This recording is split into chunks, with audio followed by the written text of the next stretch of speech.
Bienvenidos, bienvenidas a esta nueva emisión de Punto de Vista. Vamos a trabajar 3 temas. 1. Tormenta de Al-Aqsa. 2. Cumbre parlamentaria Rusia, América Latina y el Caribe. 3. Siguen las evidencias de un Estado genocida, Colombia.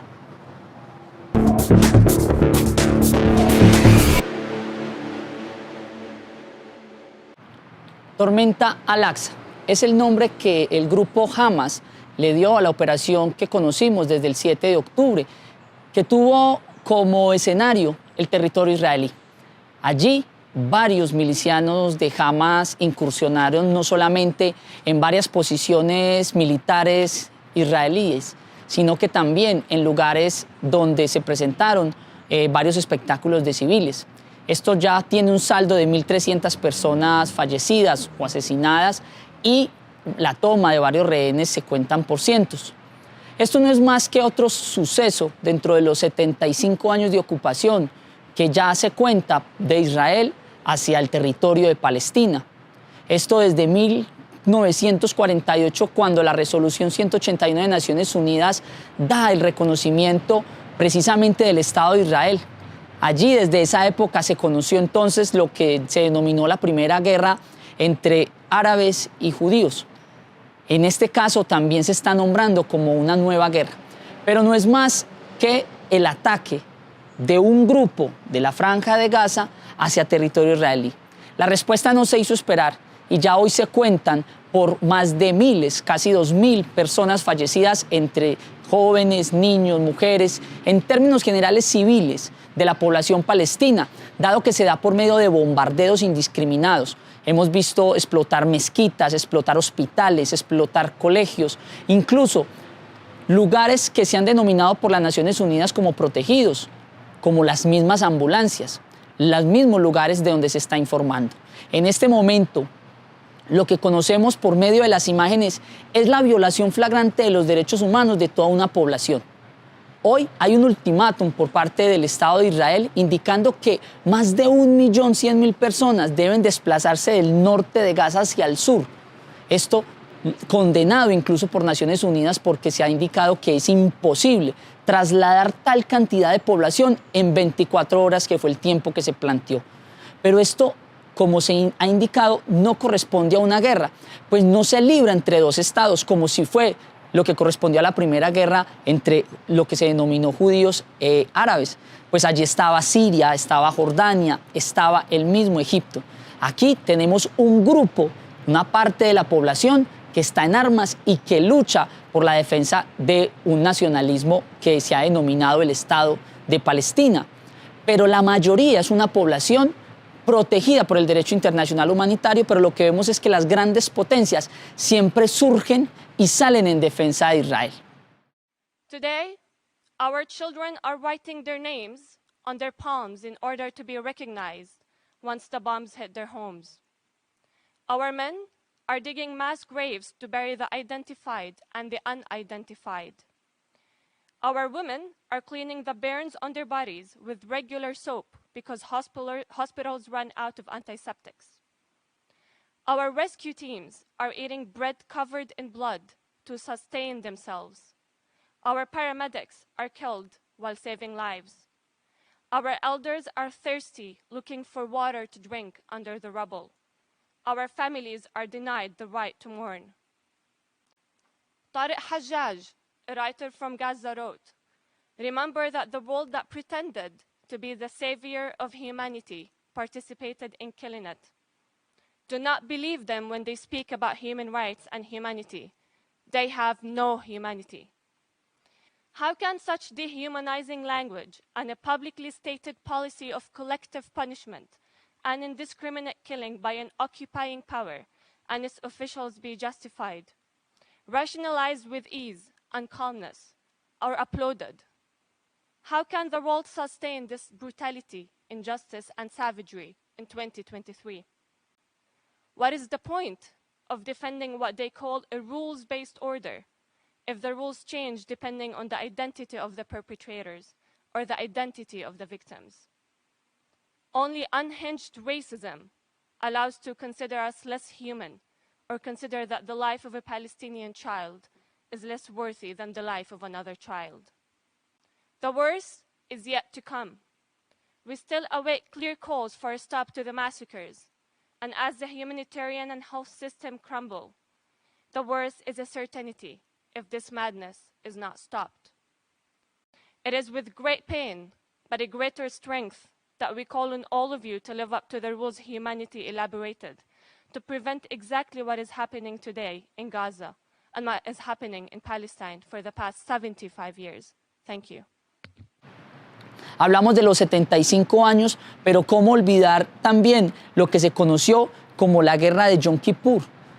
Hace 56 años también se dio esa guerra entre Egipto, Siria y el mismo Israel, y siempre ha llevado consigo la muerte de civiles palestinos. Hace 10 años, por ejemplo, cabe recordar que una nave llena de personas de diferentes nacionalidades europeas trató de llevar alimentos por vía marítima a la población palestina y también fue masacrada, sin que a nivel internacional se dijera absolutamente nada. Es decir, hay un doble rasero cuando se habla de Israel y Palestina. ¿Por qué?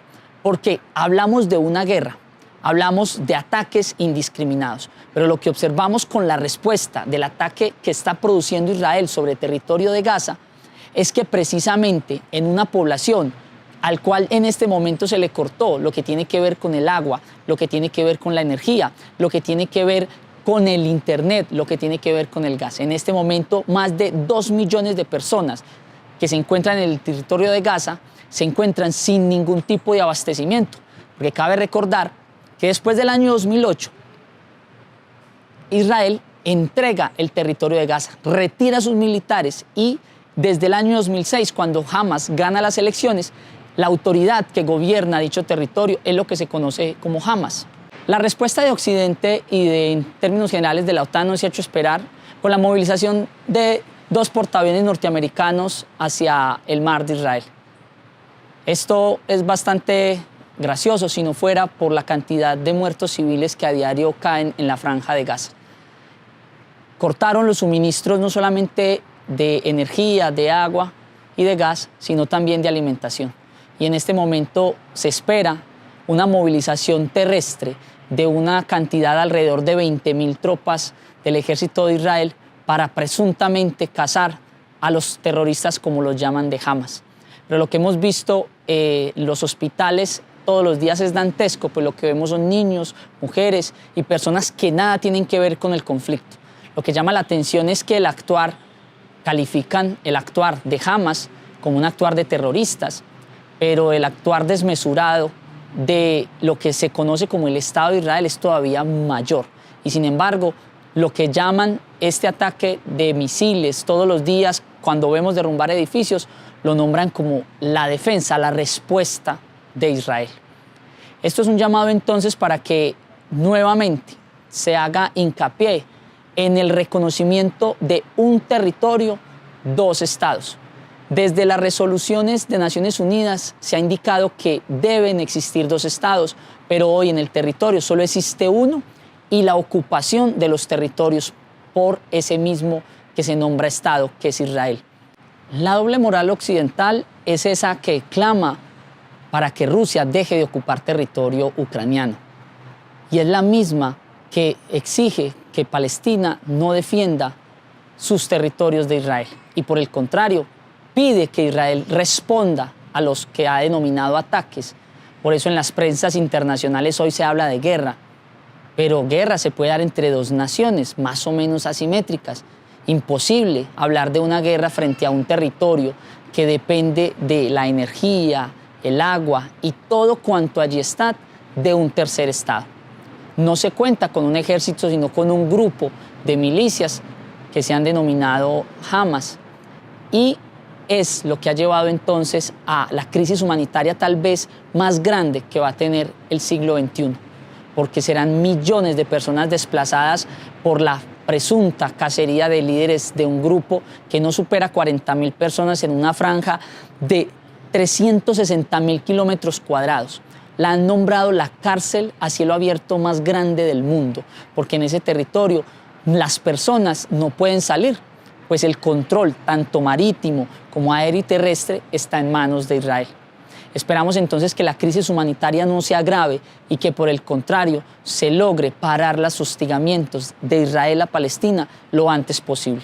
Si no, estaremos entonces frente a la masacre televisada del siglo XXI. Para ampliar la información, conozcamos el punto de vista del periodista y politólogo Ghassan Mouadi del territorio de Palestina. El conflicto de Palestina es un conflicto colonial de reemplazamiento y de población. O sea, es exactamente el mismo tipo de colonialismo que destruyó las civilizaciones indígenas allá en América o en el resto del Nuevo Mundo. Y este tipo de conflicto se puede terminar de dos formas solamente: o la descolonización o la exterminación total de una población autóctona, o físicamente o políticamente. Así que cuando Israel muestra que le transfiere los poderes los poderes administrativos del territorio ocupado en 1967 a un ministro de extrema derecha que cree que todo es Israel y que no hay lugar para los palestinos, con una agenda de construir más colonias que dice explícitamente: no quiero dejarle a los palestinos un solo metro donde puedan hacer un estado.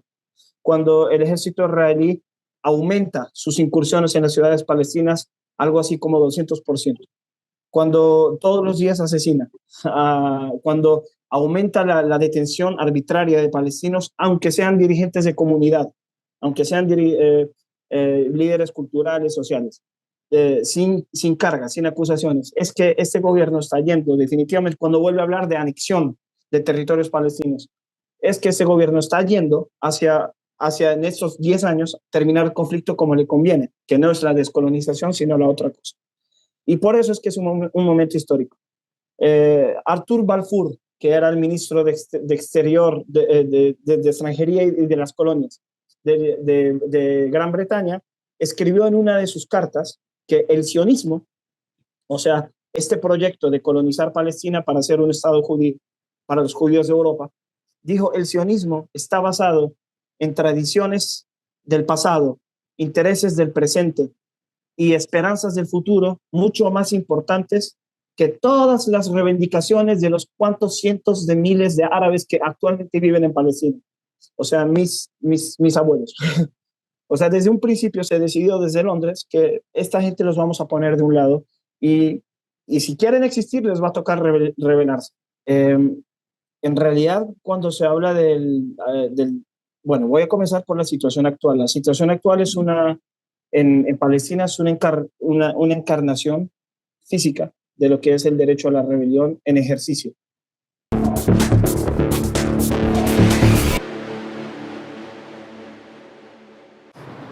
Rusia y América Latina, cooperación para un mundo más justo para todos.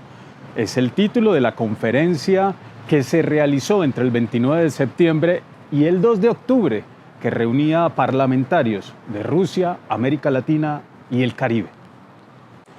El objetivo central de esta cumbre fue la de aunar fuerzas en objetivos comunes entre los parlamentos de América Latina, el Caribe y Rusia. Luis Redondo, representante del Congreso de Honduras, manifiesta su alegría de reconocer que Rusia se interese por un país como Honduras para fortalecer las relaciones y potenciar su economía. El representante boliviano resaltó la importancia de seguir trabajando de manera unada por un nuevo orden multipolar en que reine la justicia y la equidad social. Jorge Rodríguez, representante de la Asamblea Nacional de Venezuela, reiteró también esta importante asamblea, este encuentro entre países para seguir fortaleciendo el orden multipolar, pero sobre todo resaltó que los tiempos de una hegemonía, de la imposición vertical de los países potencia, está terminando. El presidente de la Asamblea Nacional de Venezuela, Jorge Rodríguez, enfatizó que los tiempos del gendarme mundial pasaron y de la imposición de los países potencia sobre los demás países ya no es concebible en la humanidad del siglo XXI. Traigo un mensaje de paz del pueblo de Venezuela, de su gobierno, de su parlamento, para con el pueblo de la Gran Federación Rusa. En estos momentos, 30 países de este planeta sufren los rigores de 26.162 sanciones impuestas por un solo país junto con sus países satélites. Nos han robado o han impedido que Venezuela pueda acceder a más de 642.000 millones de dólares que producto de las sanciones han afectado de manera brutal a nuestra industria petrolera. Consideramos fundamental este encuentro para que ese mundo multipolar que están haciendo crezca aceleradamente en las intenciones de nuestros gobernantes, en las iniciativas de nuestros parlamentos. Apurémonos en construir este nuevo mundo. Destaquemos las fuerzas que tienen los poderes legislativos de nuestros respectivos países para encontrar vías comunes de avances y vías de combate a las agresiones. Así, ni más ni menos, respetarnos a nosotros mismos, respetar nuestra independencia, respetar la sangre derramada por los héroes que nos dieron la libertad, respetar la vida plena de nuestros pueblos, respetar nuestra soberanía, respetar nuestra propia voz. Es la única manera que lograremos que otros nos respeten. Muchas gracias. Rusia se comprometió a seguir apoyando a los pueblos de América Latina y el Caribe para identificar y superar los problemas centrales, los problemas de la salud, los problemas del hambre, los problemas de la producción.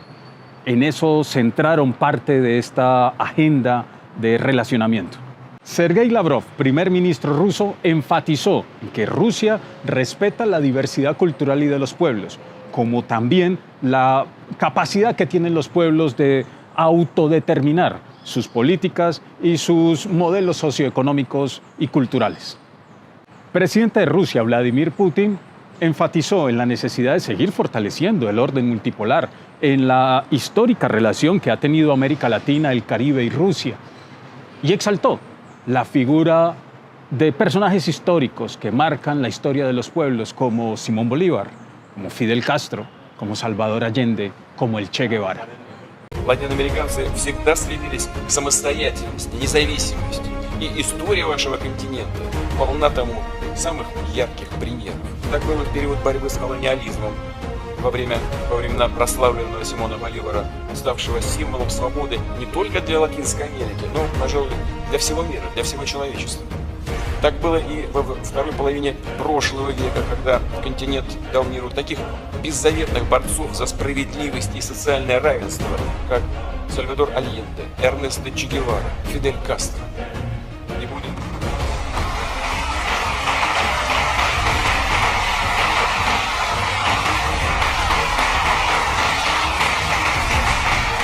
Сказать, что это аплодисменты к месту, что называется. Аплодисменты, которые говорят о роли тех людей, которых я сейчас назвал. Vale resaltar que las relaciones comerciales entre América Latina, el Caribe y Rusia han aumentado un 25% en los últimos 5 años, siendo Brasil la economía más fuerte en relación comercial con Rusia. También están las relaciones con Bolivia, con Chile y se va extendiendo al resto de nuestra América. Se resaltó la importancia de estrechar los lazos regionales como Mercosur, como la CELAC, y desde estas alianzas regionales establecer relaciones comerciales como la Unión Económica Euroasiática.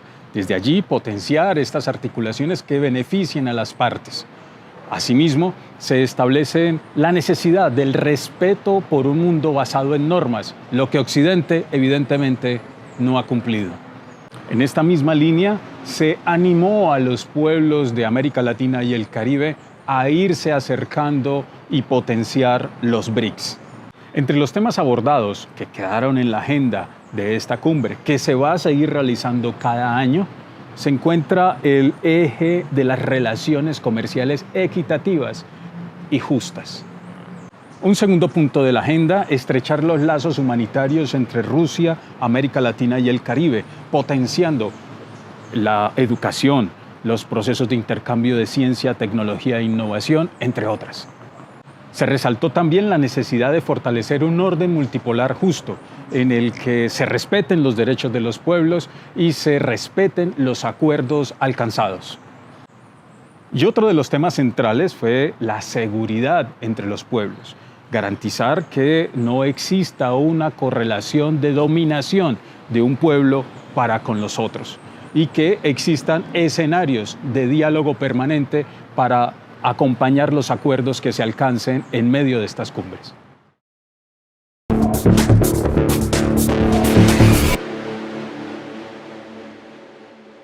Una serie de acontecimientos y de hechos nacionales dan cuenta y resaltan que en Colombia ha existido y sigue existiendo un régimen político, económico de muerte. Así lo evidencian algunos de los acontecimientos que resaltaremos a continuación. El pasado 3 de octubre, el presidente Gustavo Petro y su ministro Iván Velásquez pidieron perdón de manera pública por el asesinato de personas indefensas que fueron pasadas como guerrilleros dados de baja en combate.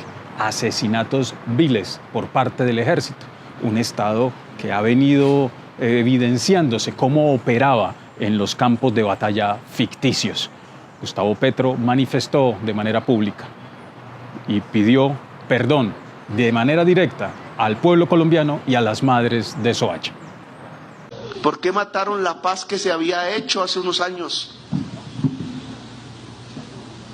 ¿Por qué tenían que sabotearla? ¿Por qué querían que siguiera la guerra y no se acabara? ¿Por qué tenían que hacer trizas la paz si no era por la codicia? ¿Y cómo lo hicieron? ¿Creen que se puede ocultar el cómo lo hicieron? La orden de no pasar los archivos de inteligencia al nuevo presidente. Porque ahí están las operaciones que son crímenes para destruir un proceso de paz. ¿Se oculta esa verdad? ¿O la decimos? ¿O aparece y estudiamos entonces qué es lo que nos pasa como sociedad colombiana? ¿Qué es lo que nos sucede como sociedad colombiana? Dejamos de estar distrayéndonos. Está bien distraernos, pero tenemos algún momento para reflexionar que nos están matando, que lo que han descuartizado es la misma sociedad, nuestros hijos, nuestro pueblo. La Unidad para la Búsqueda de Personas Dadas por Desaparecidas encontró la evidencia cierta de las declaraciones de Salvatore Mancuso que dio ante la JEP, en donde confesó y afirmó la existencia de hornos crematorios en norte de Santander que eran utilizados para desaparecer las evidencias y las víctimas del entonces bloque Catatumbo de las AUC. Salvatore Mancuso también confesó ante la Jurisdicción Especial para la Paz que la orden de desaparecer a las víctimas venía de la fuerza pública, que así se lo había manifestado Carlos Castaño. Esto en tanto a ellos se les formaba para infringir el mayor dolor posible, dejar en evidencia y dejar a vista pública a las víctimas para que el enemigo aprendiera y entendiera en una suerte de pedagogía del terror. El país ha dado inicio al proceso de reparación de las víctimas y sobrevivientes del exterminio de la Unión Patriótica. En realidad se trata de un genocidio. La Corte Interamericana de Derechos Humanos en enero falló y manifestó que efectivamente el Estado colombiano es culpable de este exterminio de un partido político, Unión Patriótica. De manera reciente, la Corte Interamericana de Derechos Humanos sesionó en Colombia y allí se resaltó la importancia de hacerle seguimiento al cumplimiento real de las sentencias que se han proferido en donde el Estado colombiano ha sido declarado culpable por una serie de violaciones a los derechos humanos y a los derechos de los pueblos. Se resaltó allí que Colombia ha cumplido 91 sentencias, pero le quedan 128 por hacer seguimiento y cumplir de manera debida. Hicimos un intercambio de ideas, retomando una conversación que habíamos tenido muy productiva y muy importante cuando el presidente nos visitó en nuestra sede de San José de Costa Rica. Eso, la preocupación permanente por el sistema interamericano, por el Estado Democrático de Derecho y por la vigencia de los derechos humanos en la región. El sistema interamericano de derechos humanos y los tratados de derechos humanos que Colombia ha firmado en décadas pasadas son parte de nuestra Constitución Nacional. Por tanto, este tipo de tratados, como lo dice nuestra Constitución Nacional, tratados de derechos humanos son parte del bloque de constitucionalidad y es obligatorio por parte del Estado colombiano cumplir con sus sentencias. Nos hemos comprometido a cumplir desde el gobierno las sentencias que se han promulgado. El nivel de cumplimiento en este momento va en 91 casos y de incumplimiento en 128. Esos 128 casos serán abordados para que Colombia logre en un 100% cumplir las sentencias de la Corte Interamericana de Derechos Humanos. Esto implica y sigue resaltando que la justicia está en deuda con la veracidad y con el cumplimiento de su deber de mantener la equidad, la justicia en el país. Y esto también denota violencia. Estos acontecimientos que acabamos de enunciar, de enumerar de manera rápida, lo que nos están diciendo de manera cierta es que hay un régimen político que ha hecho del genocidio y la persecución y la exclusión su forma de operar. Así lo denotan y dan cuenta estas sentencias y estos acontecimientos, pero también hoy, a pesar de tener un gobierno progresista, sigue operando ese régimen. Y ahí es necesario que como sociedad identifiquemos estos elementos para la no repetición. Hemos concluido por esta sesión. Nos estaremos encontrando en una próxima oportunidad para seguir profundizando sobre nuestros puntos de vista.